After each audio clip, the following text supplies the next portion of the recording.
बच्चों सुप्रभातम। पूर्व वीडियो में हमने कक्षा अष्टम प्रथम पाठ का सस्वर वाचन एवं उसका अर्थ आप लोगों के सामने प्रस्तुत किया। आपने बहुत अच्छी तरह उसको हृदयंगम किया होगा।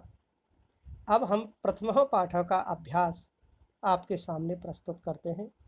सबसे पहले आपको जो अभ्यास में प्रश्न है उनको अच्छी तरह समझना है कि प्रश्न में पूछा क्या जा रहा है। दरअसल ज़्यादातर बच्चे इसी बात की गलती करते हैं कि उनको प्रश्न समझ में ही नहीं आता है कि प्रश्न में पूछा क्या जा रहा है। हम प्रथम प्रश्न को पढ़ते हैं। पाठे दत्तानाम पद्यानाम सस्वर वाचनम कुरुत। पाठे अर्थात पाठ में, दत्तानाम अर्थात दिए हुए, पद्यानाम अर्थात पद्यों का, श्लोकों का सस्वर वाचन करिए। तो बच्चों, इसका सस्वर वाचन करके हमने आपको पूर्व वीडियो में सुनाया था। इसी तरह से आपको श्लोकों का सस्वर वाचन करना है। द्वितीय प्रश्न पर आते हैं। द्वितीय प्रश्न में लिखा है श्लोकांशेषु रिक्त स्थानानि पूर्यत। श्लोक के अंशों से रिक्त स्थान की पूर्ति करिए।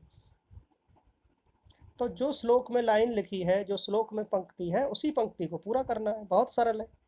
आपको श्लोक की वही लाइन पढ़नी है श्लोक में से निकाल करके, और उसमें जो पंक्ति में जो शब्द इसमें खाली छोड़ा है उसमें से देख करके उसको भरना है। जैसे का नंबर पर लिखा है समुद्र आसाद्य, अर्थात समुद्र में प्रवेश करके क्या आएगा इससे आगे पंक्ति में, समुद्रम आसाद्य भवन्त्यपेया। तो यहाँ पर भवन्त्यपेया शब्द आएगा। अब देखिए खा नंबर पर लिखा है सबसे पहले रिक्त स्थान वचः मधुर सूक्त रसम सृजंती। वचः मधुर सूक्त रसम सृजंती।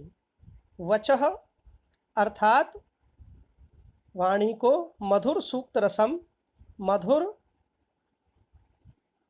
सूक्त रस की सर्जना करते हैं। तो देखिए चौथे नंबर का जो श्लोक है उसमें ये लाइन है, ये पंक्ति है, श्रुत्वा शब्द इसमें लिखा हुआ है, श्रुत्वा वचः मधुर सूक्त रसम सृजंती।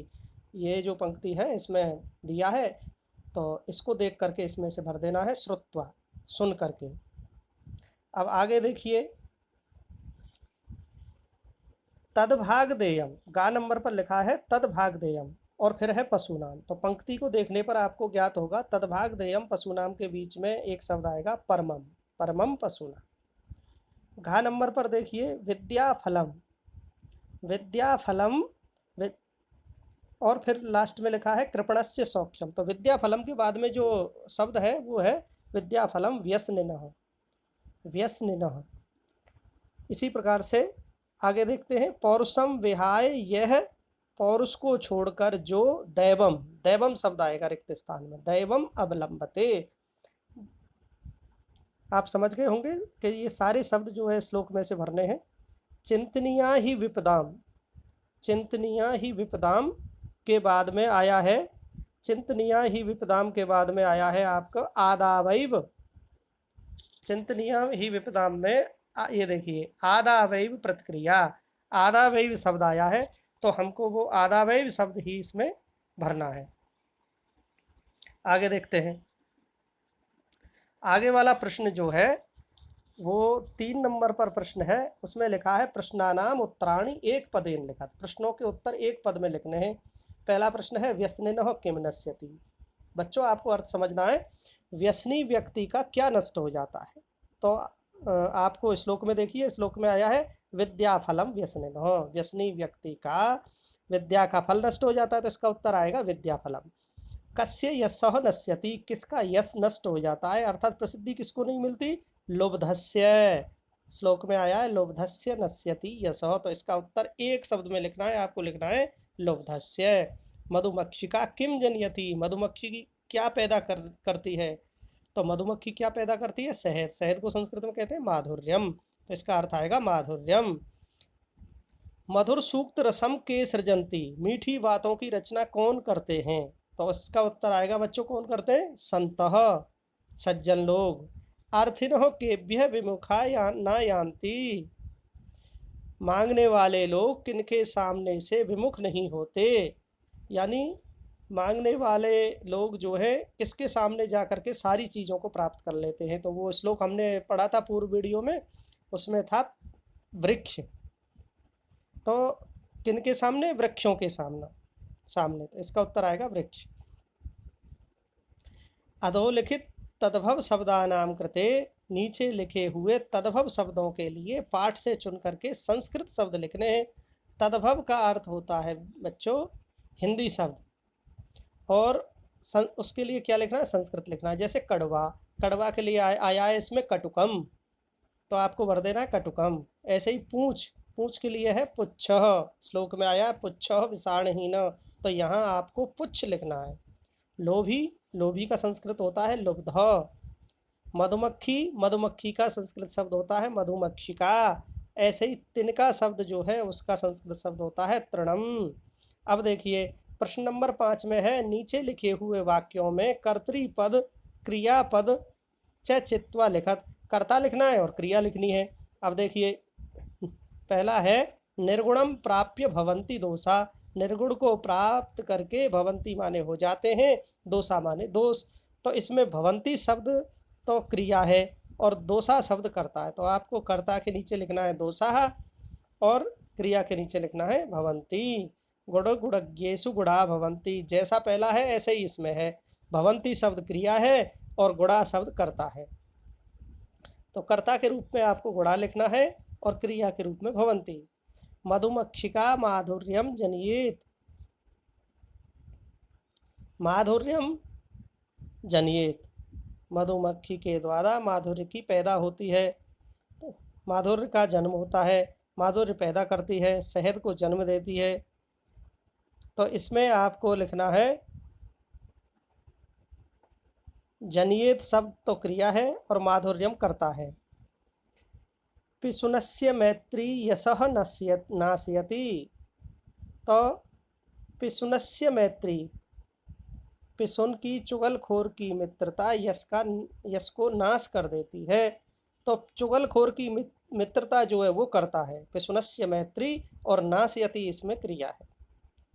समुद्रम आसाद्य अपेया भवंती, नद्यः, नदियाँ समुद्र में प्रवेश करके ना पीने योग्य हो जाती हैं, तो नद्या शब्द इसमें करता है और भवंती शब्द क्रिया है। इस तरह से आपको ये समझ में आ गया होगा।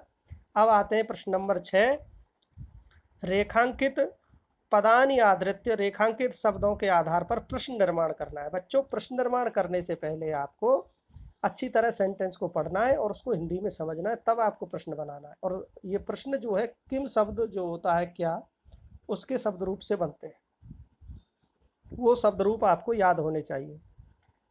का में देखिए गुड़हा, गुड़हा गुड़ज्ञेषु गुड़ा भवंती, गुड़ गुणवान के पास ही गुण रहते हैं। तो ये इसका हिंदी अर्थ हुआ। तो हिंदी अर्थ से गुड़ा शब्द को हमें हटा करके इसमें प्रश्नवाचक शब्दों को लगाना है। जैसे गुड़ा, तो इसमें आएगा गुड़ा की जगह के गुड़ज्ञेषु गुड़ा भवंती। इसी प्रकार से नद्यः सुस्वादु तोया भवंती, नदियों में बहुत स्वादिष्ट पानी बहता है। तो नदियों में स्वादिष्ट पानी बहता है, नदियाँ सुस्वादु तोया भवंती। सब्जेक्ट को, कर्ता को हटाना है हमें। तो यहाँ भी आपका जैसे किम शब्द के चलेंगे स्त्रीलिंग रूप का के का, तो बहुवचन वाला का इसमें आएगा, का सुस्वादु तोया भवंती। लोभधस्य नश्यः यस्यति, लोभी व्यक्ति का यश नष्ट हो जाता है। तो लोभधस्य की जगह हमें हटा करके लगाना है, यहाँ आएगा जैसे लोभधस्य षष्ठी विभक्ति का है, इसी प्रकार किम शब्द के रूप जब चलेंगे तो उसमें भी षष्ठी विभक्ति का प्रथम आपको देखना है, वो आएगा कस्य, किसका यश नष्ट हो जाता है। मधुमक्खी का, एक मधुमक्खी, तो यहाँ कर्ता के रूप हटाने के लिए आपको किम शब्द का स्त्रीलिंग का शब्द रूप का शब्द आएगा, का माधुर्यमेव जनयति। तस्य मूर्धनि तिष्ठन्ति वायसा, उसके सिर पर, तिष्ठन्ति माने बैठते हैं, वायसा माने कोय, उसके सिर पर कोय ही बैठते हैं। तो सिर पर, तो यहाँ आएगा किसके ऊपर, किसके ऊपर भी, या फिर कुत्र शब्द भी यहाँ पर लगा सकें। तस्य कुत्र तिष्ठन्ति वायसा, ये भी हो जाएगा। या तस्य कस्मिन, कस्मिन अर्थात किस पर, सप्तमी विभक्ति एक वचन, तिष्ठन्ति वायसा। इस तरह से इसका रेखांकित शब्दों का आपने प्रश्न निर्माण देखा। अब देखिए उदाहरण के अनुसार शब्दों को अलग अलग करना है, दो शब्द मिला करके इसमें लिखे हुए हैं। तो ये ध्यान रहे बच्चों, ये संधि नहीं है, इसमें दो शब्द मिले हुए हैं और इन दो शब्दों को हमें अलग अलग करके लिखना है। उदाहरण भी दिया है, जैसे समुद्रम आसाध्य, तो इसमें दो शब्द हैं, समुद्रम है और आसाध्य है। इसी तरह से हमें इसको करना है। अब देखिए आगे जो शब्द दिए हैं उसमें है माधुर्यमेव, तो इसमें दो शब्द हैं बच्चों, एक तो शब्द है माधुर्यम, दूसरा है एव। तो हमें एक तरफ माधुर्यम लिखना है, दूसरी तरफ एव लिखना है। इसी प्रकार आगे देखिए अल्पम एव, इसी प्रकार से आगे आएगा सर्वम एव, दैवम एव, और आगे है महात्मा नाम, और फिर इसके बाद आएगा उक्ति ही। दो शब्द हो गए, महात्मा नाम और उक्ति ही। इसी प्रकार से विपदाम, विपदाम शब्द पहला हो गया और फिर इसके बाद आएगा आदावेव। इस तरह से बच्चों आपने इसको देखा अभ्यास को, और आशा है मुझे आप इस तरह से इस अभ्यास को पूर्ण करेंगे, समझेंगे। पहले आपको हिंदी में समझना है इसको, तब इसके उत्तर लिखने हैं। धन्यवाद। जय तु भारतम, जय तु संस्कृतम।